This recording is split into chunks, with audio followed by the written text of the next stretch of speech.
అమరావతి నిర్మాణానికి కేంద్ర ప్రభుత్వం మొదటి నుంచి కూడా సహకరించింది. మొదటి చంద్రబాబు నాయుడు గారి ప్రభుత్వ సమయంలో కూడా సహకరించింది, నిధులు కేటాయించింది. ఆ నిధుల ద్వారా ఆ ప్రభుత్వం కొంత నిర్మాణం చేశారు, ఆ వాస్తవం. ఆ తర్వాత ఆ ప్రభుత్వం దిగిపోవడం జరిగింది.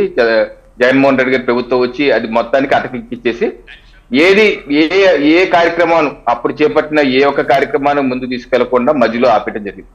అయితే ఈ మధ్య కాలంలో కూడా కేంద్ర ప్రభుత్వం అనేక మార్లు వాళ్ళ కేంద్ర ప్రభుత్వ బడ్జెట్ లో కూడా శ్రీదేవి గారు అమరావతిలో వివిధ భవనాల నిర్మాణానికి, కేంద్ర ప్రభుత్వం సంబంధించిన భవన నిర్మాణాలకి చూడండి 2022-23 హౌసింగ్ అండ్ అర్బన్ అఫైర్స్ మినిస్ట్రీలో బడ్జెట్ కేటాయించి 4,000 కోట్లు బడ్జెట్ కేటాయించి సెక్రటేరియట్ ఇది construction of 300 numbers staff quarters for AG at Amaravati, అలాగే construction of GPRA quarters at Amaravati, construction of holiday home at Vijayawada, construction of common central secretariat Amaravati, ఇవన్నీ 4,000 కోట్ల రూపాయలు కేటాయించి మీరు ప్రతిపాదన పంపంటే జగన్ ప్రభుత్వం వారు పంపలేదు ఇప్పటి వరకు.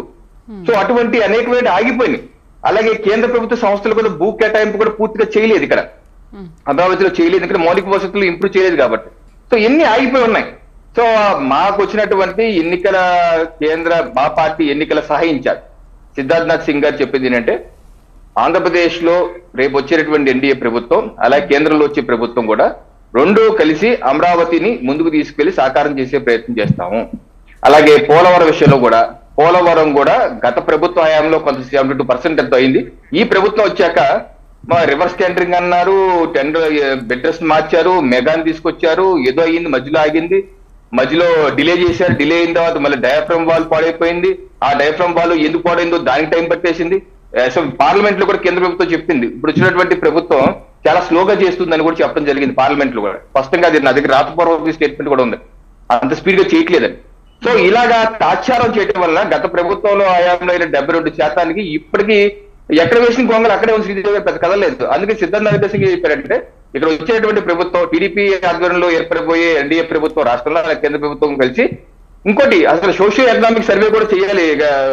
శ్రీదేవి గారు గత పార్లమెంట్ లో ఇటీవల 31/7/2023 విజయసాయి రెడ్డి గారు అడిగారు, పోలవరం పరిస్థితి ఏంటి, ఎంతవరకు ఏంటి అని అడిగితే కేంద్ర మంత్రి బిశ్వంత్ సింగ్ టోబు గారు చెప్పింది ఏంటంటే, in December 2020 PPA sought certain additional information complaints from state government on the same, primarily requesting the state government to undertake socio-economic survey, prepare detailed project report. However, the state government has not provided requisite document till date. అయితే socio economic survey చేయమని వివిధ డీప్లాక్ చేయమని అంటే ఇప్పుడు వరకు ఇవ్వలేదు అన్నారు. So ఇటువంటి అనేకమైన అడ్డంకులు ఉన్నాయి. ఆ అడ్డంకులు రాష్ట్ర ప్రభుత్వం సరిగ్గా చేయట్లేదు.